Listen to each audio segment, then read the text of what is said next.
1816, the old burying ground was nearly full. In 1818, the town bought adjoining plots of land here, owned by the Reverend David Palmer, who was the town's third minister, and Deacon Daniel Adams and Richard Warner, to form a quadrangular area for use as a new town cemetery, closer to what was now becoming the center of town, nearer the river and the mills. And there's a section here called Palmer Flats, because that Reverend Palmer gave that part of the land. The first burials were just behind the fence along Highland Street near the cemetery department offices and the common, and most of the burials were marked with slate stones, as in the old burying ground. When needed, additional land was purchased to add to the cemetery in 1856. Hillside Cemetery currently consists of 10 sections. There's a cremation section now, and over 8 acres, stretching from Bow Street to Meeting House Hill. Over 74% of the gravestones here have been photographed and added on Find a Grave, with over 4,242 listed on that site. The original map of the oldest part of the cemetery, which was drawn on a sturdy old window shade, still exists in the cemeteries and Parks Department offices. When rolled up for storage, it occupies very little space, yet is easily unrolled for viewing, making it a durable and practical example of Yankee ingenuity.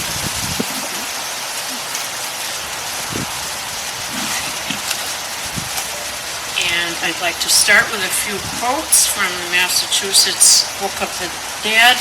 Chris, do you remember the woman who wrote that? Not off the top. No, I don't either. I should have written that down. Exploring such old burial grounds gives us the opportunity to connect with and honor our history.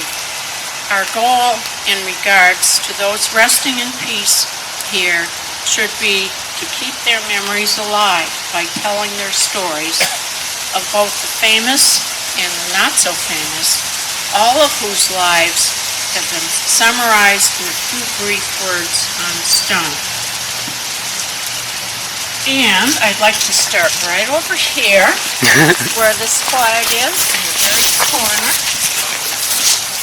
And this is the grave of Nahum Gardner Hazard. Sometimes it's spelled with 2 Z's, and sometimes it's spelled with 1.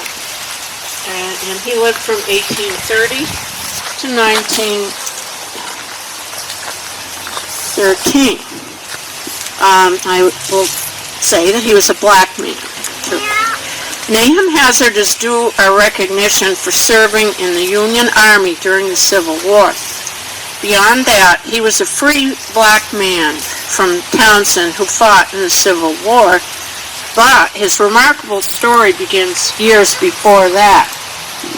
His family had originally emigrated from England to Providence Plantation, like Plymouth Plantation, in Rhode Island in 1778. He was born into a free black family in Shirley, Massachusetts in 1830. His father, Emerson Hazard, died 10 years later, and his mother, Kira, remarried Benjamin Hennessy. Kira and Benjamin are also buried in this cemetery, and several Hennessy's and other Hazards. Nahum had 3 siblings, Betsy Hazard Mitchell and James Horace Hazard, who are also buried in the cemetery, and Oliver Hazard, who is resting in the Evergreen Cemetery in Leominster. Nahum also had 5 Hennessy half-siblings who are buried here in Townsend.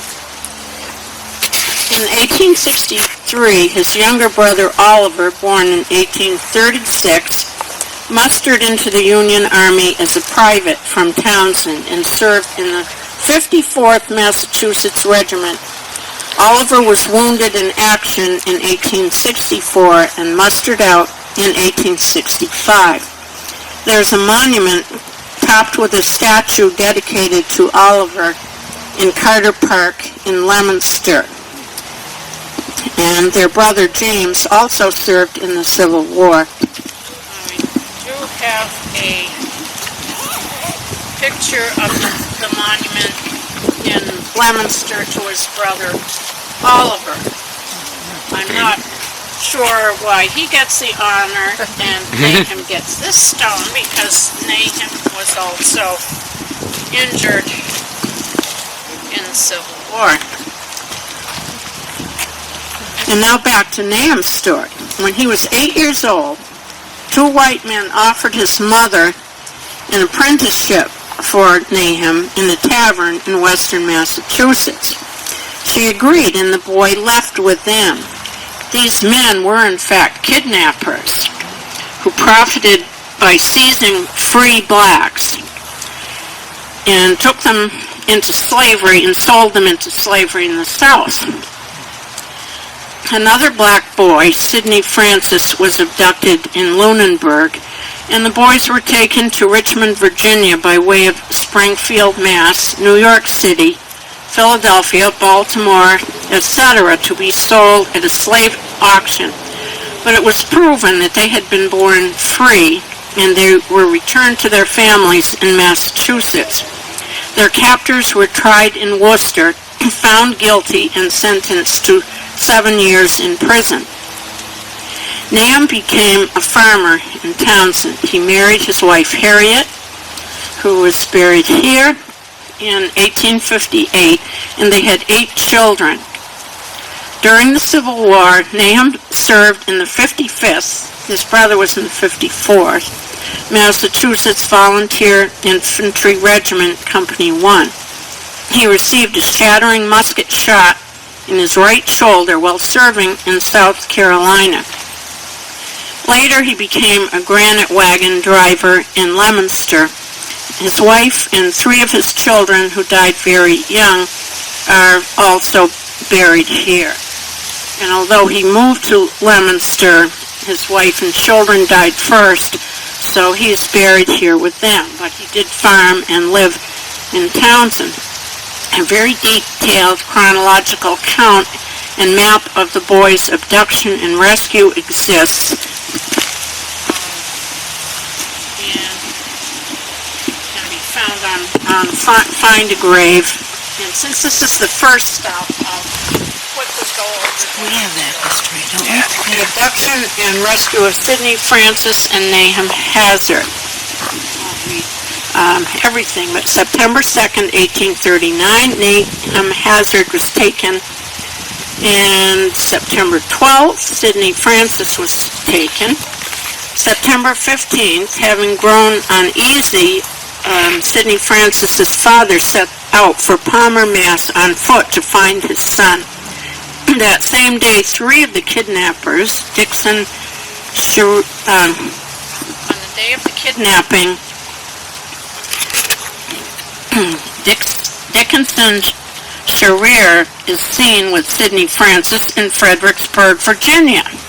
September 19th, a letter from Fredericksburg's mayor, Benjamin Clark, arrives in Worcester informing authorities of the whereabouts of the boys and asking for evidence to support their claims to be free people of color from here. Dickinson Sharir had been taken into custody. September 22nd, Worcester resident Levi Newton, nephew of the former Massachusetts Governor Levi Lincoln, observes in his diary, "Today I hear of an outrageous case of stealing of a Negro boy from this town."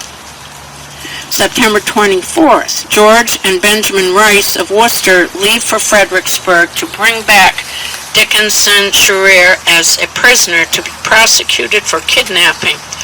A Lunenburg man who was in Virginia on business was asked to bring Nahum Hazard back. September 25th, a story on the kidnapping was printed in the Massachusetts Spy Notes. Circumstance has produced a strong sensation here, and much indignation is felt at the commission of so daring an outrage. September 26, George Bradbury of Boston travels to Lunenburg to investigate Nahum Hazard's abduction. He is the first to inform the boy's mother that her son has been found safe. He writes, "Joy enough, I assure you, was diffused through the bosom of the mother when I assured her that her son was safe and would soon be restored to her arms again." September 27th, the accomplice, Elias Turner, arrives in Palmer. October 2nd, Sidney Francis is returned to his parents in Worcester. It's not clear from the historical record when Nahum Hazard got home to Lunenburg, but he did. December 12th, a Virginia slave trader is charged in Nahum Hazard's abduction. Francis Wilkinson escapes from jail in Fredericksburg, and he is never tried or charged for the crime. January 28th, 1840, the trial of Dickinson, Sherrier, and Elias Turner takes place in the Worcester Court of Common Process. The men are sentenced to serve 7 years in prison, although Mr. Turner's sentence is later reduced. Well, thank you for listening. It's kind of long. It's an interesting, amazing story that I had never heard before. And now we'll go back 2 rows back here. See the 2 flags.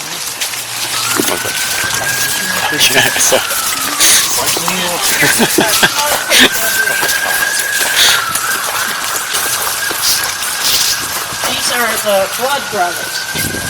John Blood and his brother Abijah William, who was known as Will. You might have heard of John Burning Blood. He was a Civil War veteran. He lived 1839 to 1939, and his younger brother Abijah 1843 to 1863. John Burning Blood was a Civil War veteran who lived on Fitchburg Road in Townsend. During the war, he had suffered a head injury which was said to have caused him to become eccentric and odd. He had 7 siblings, including his younger brother Abijah William, known as Will, who served in Company E, the 33rd Regiment, Massachusetts Volunteers. Will died in Baltimore at the age of 20 of an illness with a high fever during the war. Now, earlier this week, I was here and there were no flags here, so I did ask the cemetery department to please have flags here for these brothers, since we're talking about them, and they were Civil War soldiers. People thought that John Burning Blood lived in poverty in his later years, but when he died in 1931, he left $10,550.85 for a Civil War monument to be placed on the Townsend Common, and it is still there today, as we know.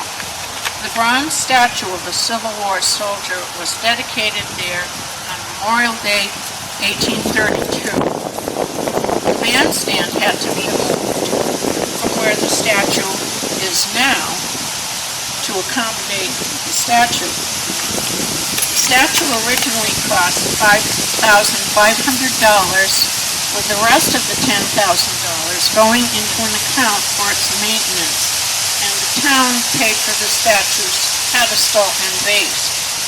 Recently, the statue was restored for the 150th anniversary of the Civil War with grant money from various state commissions, and the statue still exists. Contaminants and corrosion were removed from the porous metal, and the statue was high-pressure power washed, resealed, waxed, and restored to its former glory. Right, and now we're going to walk over to this tall monument over here.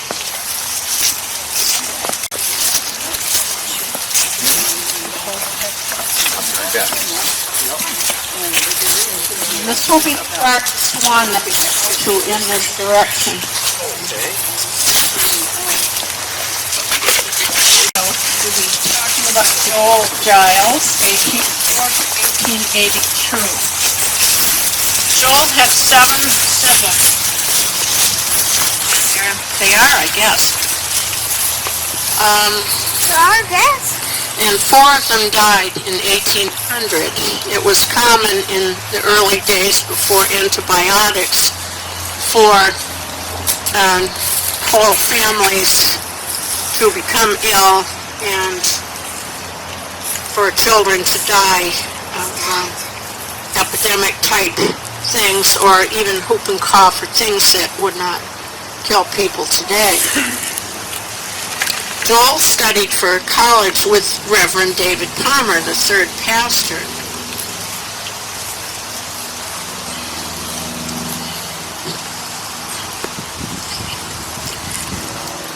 In those days, those who wanted to attend college would need to learn more than the local elementary schools would offer them, and pastors of the time were well-educated graduates of Harvard. So David Palmer taught Joel Giles, and Joel graduated from Harvard with a Bachelor of Law degree. And in 1837, he became a lawyer in Boston and achieved a distinguished career in law. He also served in both branches of the Massachusetts state legislature and later became a patent office lawyer in Boston, New York City, and Washington, D.C. The Joel Giles Fund was created when $2,000 was left in his will to provide income for cemetery improvement of the old burying ground farther up the street and what was then, at that time, called the new burial ground. So the section that we'll be looking at today is in the new burial ground, as it was called then. Now part of Hillside Cemetery. And even the term Hillside Cemetery, where's the only hill in the cemetery in this section? Joel's father, John Giles, and most of his family are also buried here. And thanks to Joel's far-sighted gift, this fund, left in trust, still exists, providing funding for necessary ongoing projects here, such as tree trimming and stone preservation. And here's the trustees signing off on his will. I have a copy of that. And that fund is still going strong today. Now we're going to cross over to the Reed family plot. If you have been to the Reed house, almost over here, the tall, slate timber.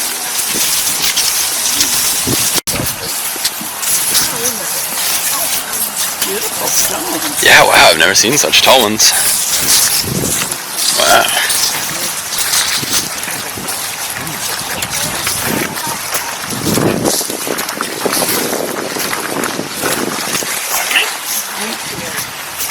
You'll notice how very high and tall these stones are.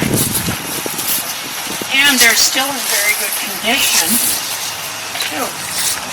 The Reed House in Townsend Harbor, now home of the Townsend Historical Society, was owned by Oliver Reed Jr. and his descendants from 1808 till 1971.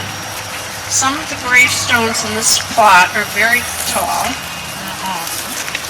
as was common at the time, and they're in very good condition. It looks like the plot is not full here. You often see this in a family plot where some of the members moved away and are buried elsewhere. Oliver Reed, 1779 to 1839, was born in Westford and moved to Townsend about 1800. He learned the tanning business and also farmed for many years. He married Letty Wilson, 1788 to 1864, next to him, in 1808, and he bought what is now known as the Reed House, which was built by John Jewett in about 1790. He bought it as a wedding gift for his bride. The couple had 5 children, the first being James W.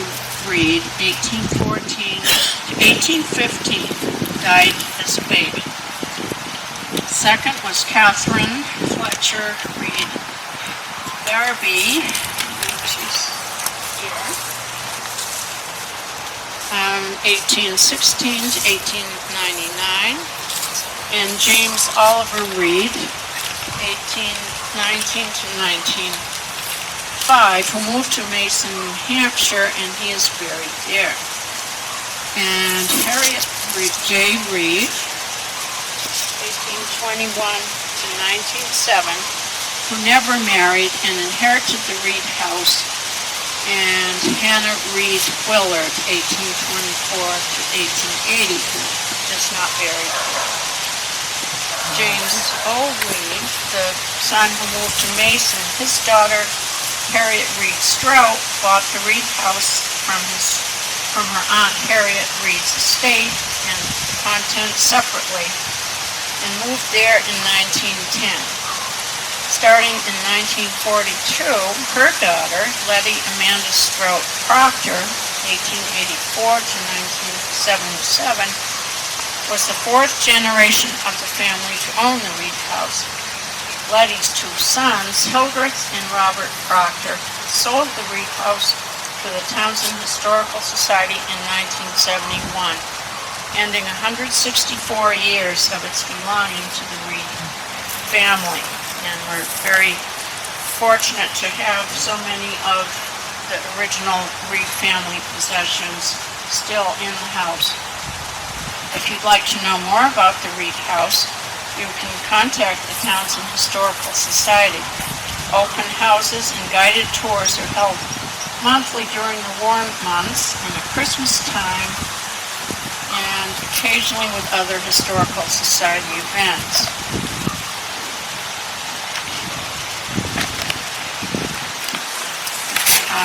Now we're going up the hill, but let's cross over to the next avenue. This is Avenue 1, but Price Ave can't really up with grass. The family were prominent, civic-minded citizens and benefactors for several generations. There are other Fessendens buried in the cemetery and also in local burying ground. Aaron Fessenden was the first of this line to live here, building a large house on what is now Fessenden Hill to the north of town in 1760. A small-scale coopering business was started in the early 1800s by his son Benjamin Fessenden Sr., 1772 to 1839.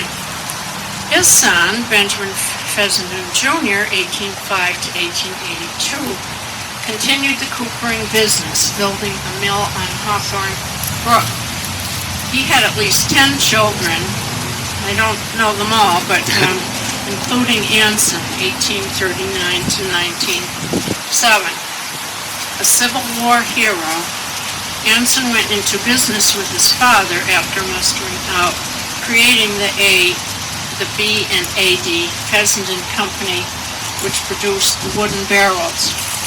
This company grew to become the largest such company in the United States, with branches throughout the country. Anson is responsible for the town's bandstand existing in the building of Memorial Hall, Townsend's Town Hall, in 1890. It was a memorial to the Civil War veterans and soldiers.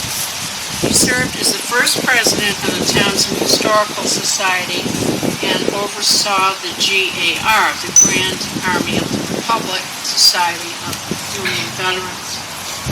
Anson had two sons, Alfred, 1867 to 1932, known as Fred, and Robert, 1883 to 1945, known as Rob. Alfred served in the state legislature and turned the management of the barrel company over to his brother Robert when he retired in 1912 at the age of 45. Robert built a 3-story facility with conveyor belts to speed up the manufacturing, making it a lucrative business. Alfred had two sons, Stanley, 1904 to 1978, and Donald, 1905 to 1985. Stanley continued the B&AD Fessenden Company, which often employed 200 to 300 men until it closed for good in May 1960, a victim of changing modern times. Stanley is buried with his wife in Lunenburg, where they moved and built a house. But his brother Donald, who went into journalism, is buried here with his wife and their daughter and granddaughter. A little further down Price Avenue here, where the bouquet of flowers is. I think it's a little farther than I can see from here. They have flat stones on the ground. They are not in the Fessenden plot here. Albert Fessenden, 1839 to 1884, was active in leading the local Oddfellows organization and finance committee, as well as being a major supporter of the highway department, school board, and fire department. He and his wife Anne had a lovely home built at the head of the town common. In later years, this became the St. John Rectory, a beautiful building which recently burned. In 1897, Albert's widow Anne endowed a new plot here on Fessenden Hill to be Henry Price's new resting place. Walter also had two daughters, Harriet Nellie Fessenden Powers, 1840 to 1921, and Amanda Elizabeth Fessenden Dwight, 1848 to 1925, who left $51,000 to the town for aid to the poor and both the library and cemetery department use, and the Amanda Dwight Entertainment Fund, which continues to this day to sponsor town entertainment and present patrons. In this plot, there are small stones for Albert and Anne, and to the left for Walter, Harriet, Helen, and Amanda Dwight. Amanda left the money. She said that she had committed some unspeakable sin, and she was trying to atone for it by leaving the town money to make up for whatever she had done. I don't know. We will go next to the monument marker right here, which the Fessendens gave the land for Henry Price's monument. Now, if no one heard the talk on the old burying ground, this will be a sort of a surprise to you. Henry Price, 1697 to 1780, is sometimes referred to as the father of Freemasonry in America, or as we just refer to them, the Masons. Henry Price was born in or near London, England in 1697 came to Boston, Massachusetts about 1723, at around 26 years of age. In 1733, he was appointed by warrant from the Grand Lodge of England as Provincial Grand Master of Masons in New England. That same year, he was also appointed cornet in Governor Jonathan Belcher's troop of guards with the rank of major and became known as Major Price. But this honor was just a position of flag bearer, not an actual cavalry or infantry office. In Boston, Henry became a successful tailor and shopkeeper, and he retired to Townsend in 1761. In Townsend, Price served as representative to the provincial legislature, since this was before the Revolutionary War,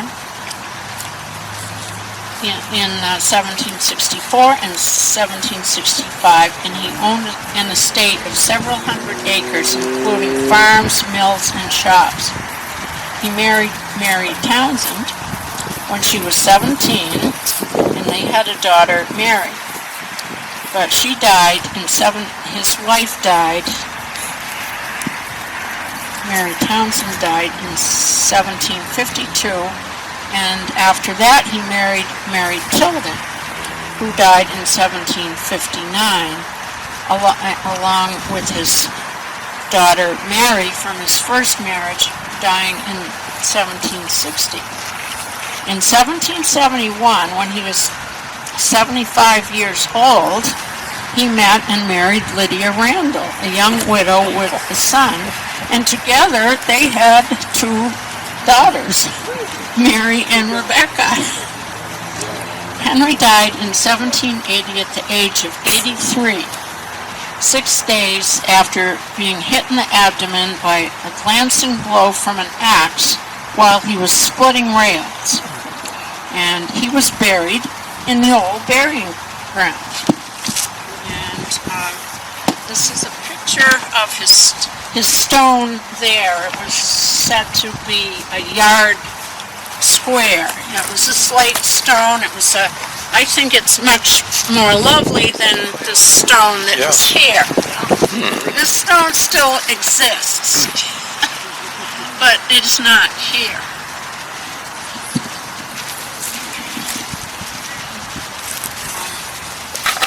This large slate stone with the rounded top and winged death head and scroll design down the sides was inscribed with the following lengthy epitaph, and they have some of it on the back, but it's so lengthy that they don't even have the whole thing here. In memory of Henry Price, Esquire, was born in London about the year of our Lord, 1697. He removed to Boston about the year 1723, received a deputation appointing him Grand Master of Masons in New England, and in the year 1733 was appointed a cornet in the governor's troop of guards with the rank of major. By his diligence and industry in business, he acquired the means of comfortable living, with which he removed to Townsend. In the latter part of his life, he quitted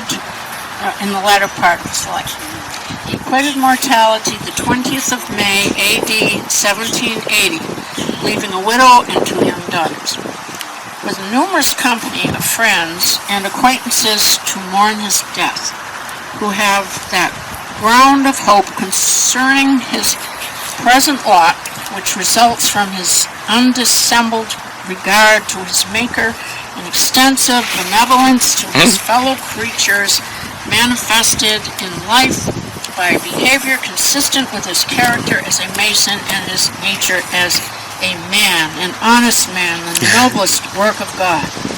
All that was written on the first slate stone. In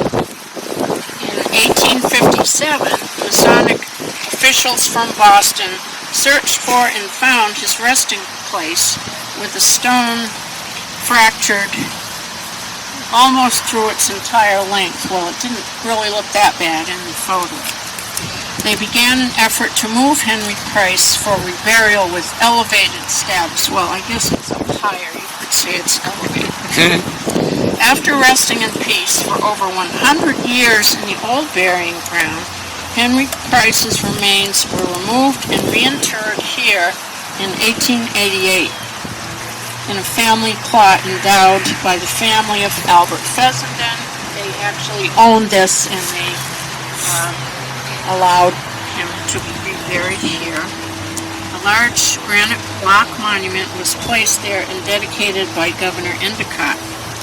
The original gravestone was removed to the Grand Lodge Masonic Building on Boylston and Tremont Streets in Boston. I think it is still there. Every year, the Masonic delegation still visits Price's current resting place in honor of their patron and founder on the Sunday in May that is closest to the date of his death, which was May 20th. In 2008, an especially large delegation of Masons descended to pay tribute, marking the 275th year since the founding of the Masons in America. Henry Price has now been resting at peace in Hillside Cemetery for over 130 years, gone but not forgotten. And as far as I know, he's the only person who has been in this cemetery for over 100 years after being in the old burying ground for over 100 years. Now we're going to walk over this way to the crest of the hill. Down here. And there's thorn bushes, very prickly bushes, Juju. You don't want to go down here. One thing, I know. And this is the area of the tombs. When I came looking last year, when I came to Townsend, like 33 or more years ago, I remember walking with my children down there, and we saw the tombs, and I could not find them last year. Well, I finally did, but they'd really fallen into disrepair. The tombs are a very old and interesting feature of this burying ground, and there are tombs in other old cemeteries in New England. Unfortunately, we would not be able to view them today because of safety issues arising from continuing deterioration of the area on the far side of the hill bordering Bow Street. In the early 1800s, such tombs were a very fashionable option for burial and often purchased in advance. In this case, there are about 13 tombs extending into the side of the hill side by side. They originally had plaques on the tomb doors with the names of the occupants, and the date 1819, when the cemetery first opened. There don't appear to be any other dates on them. Over the years, several of the plaques have become dislodged and have recently been recovered from the leaves and debris at the bottom and placed over the tops of their respective tombs. And Roger Raposa reports that he thinks that only, at the most, 2 or 3 of the tombs were possibly ever occupied. And there's no record of the burials or occupants in the cemetery department.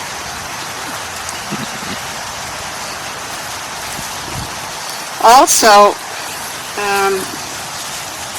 the location has proven not to be a wise choice here as elsewhere, as erosion has washed away topsoil and vegetation over the years and could result in their eventual collapse. Some large beams are presently propping up the lower area here from below in an effort to prevent them. The hillside just tips forward, and they're trying to prevent that. At the present time, future upkeep and preservation of the tomb section is being pursued with various monument companies. as well as looking into the costs and grants that may be available for such projects. Roger did say there's a video of inside of one of the empty tombs with a mummified bat. But not too much is known or recorded about them. Anson Fessenden tried to clean up that area with the Historical Society in the very late 1880s when there were thorn bushes, but it certainly wasn't in as bad shape as it is now. Now, there are other avenues and paths that used to exist for burial in this section of the cemetery, which have now become disused, perhaps because this area is mostly filled up. If you look carefully, you can just make out where these paths wound around the outside. And there's one that comes up here and goes around the outside, or that used to. And last fall was very dry, and I could really clearly see where that path was. And even Price Ave, there's Henry Price we looked at, that goes over the hill here, is currently not being used by cars, although I didn't know that last fall, and I managed to drive the entire length. And at the back of the cemetery, you can see a few gaps in the wall or fence, which in the past were left that way to allow access for burial from Bow Street. And next we're going to the Nutting Mausoleum, which is right here. We'll go to the other side of it. Many other people buried here that led interesting lives.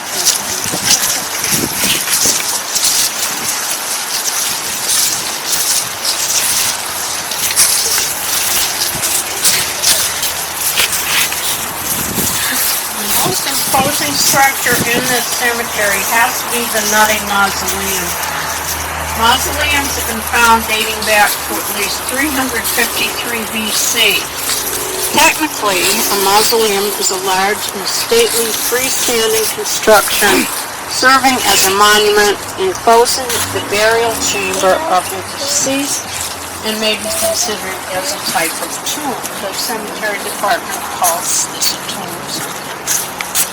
This particular example is a stacked drawer family mausoleum housing the remains of several members of the Wilbur C. Nutting family.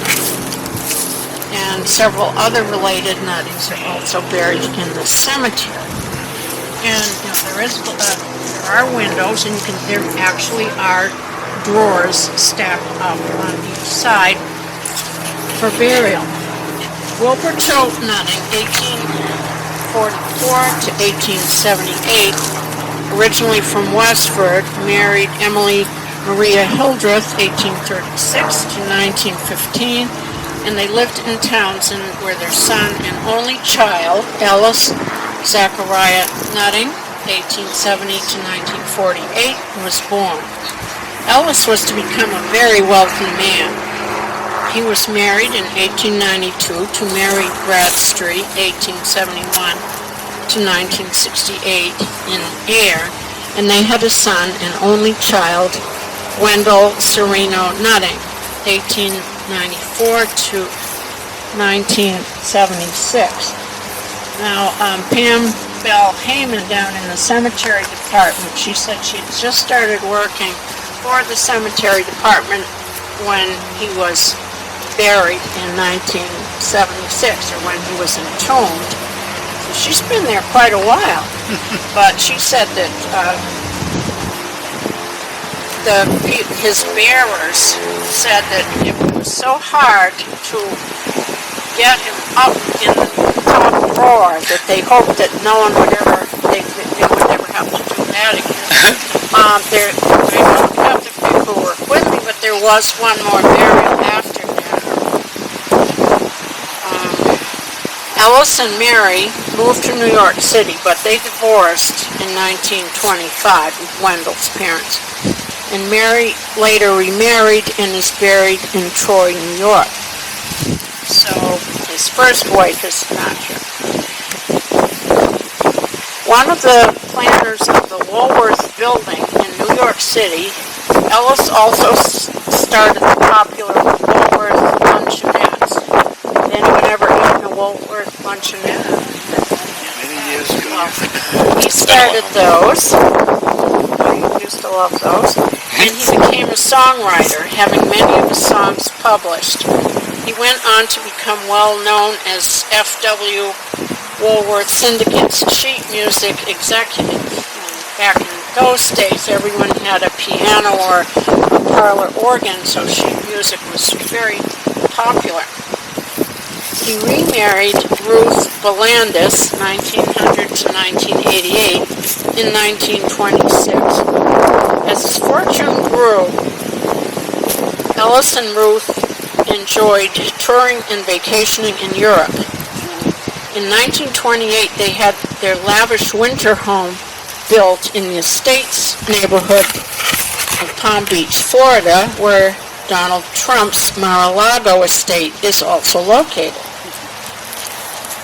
Named Nuestro Paradiso, the Nutting Estate is a Mediterranean-style Gothic mansion, almost a castle, built with details to resemble those of European castles. The magnificent main stairway was used in filming the 1967 movie Tony Rome, starring Frank Sinatra. Ruth outlived Ellis and appears to have remarried, as her last name was Manning when she died in 1988. Ellis's son, Wendell, went to Williams College and married Mary Margaret Brumbach, 1902 to 1990.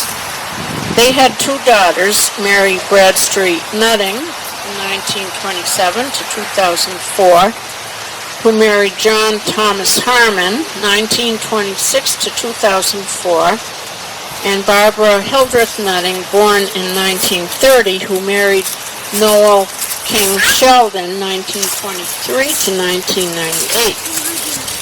And Noel there's a stone for him here, and he served in World War II in Korea. Now, he is not buried, he's a son-in-law, but he is not buried in the mausoleum. And I thought it was interesting that his wife, Barbara, there's no death date that I could find for her, and then I realized that maybe she's still alive. She would be 91 years old, so she could well still be alive. But he died first, so maybe they didn't put him in the mausoleum because she was still alive.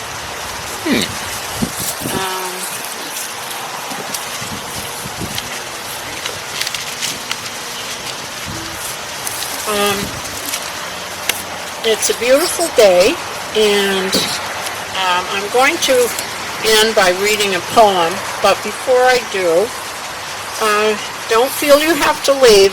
It's a beautiful cemetery. You may want to visit friends or relatives who are buried here, or just walk around. It's a beautiful place to walk, and thank you for joining me here. This is an anonymous poet. This is a cemetery. Lives are commemorated, deaths are recorded, families are reunited, memories are made tangible, and love is undisguised. This is a cemetery. Communities accord respect. Families bestow reverence.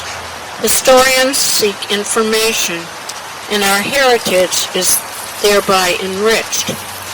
Testimonies of devotion, pride, and remembrance are carved in stone to pay warm tribute to accomplishments and to the life, not the death, of a loved one. The cemetery is for family memorials that are a sustaining source of comfort to the living, A cemetery is a history of people, a perpetual record of yesterday, a sanctuary of peace and quiet today.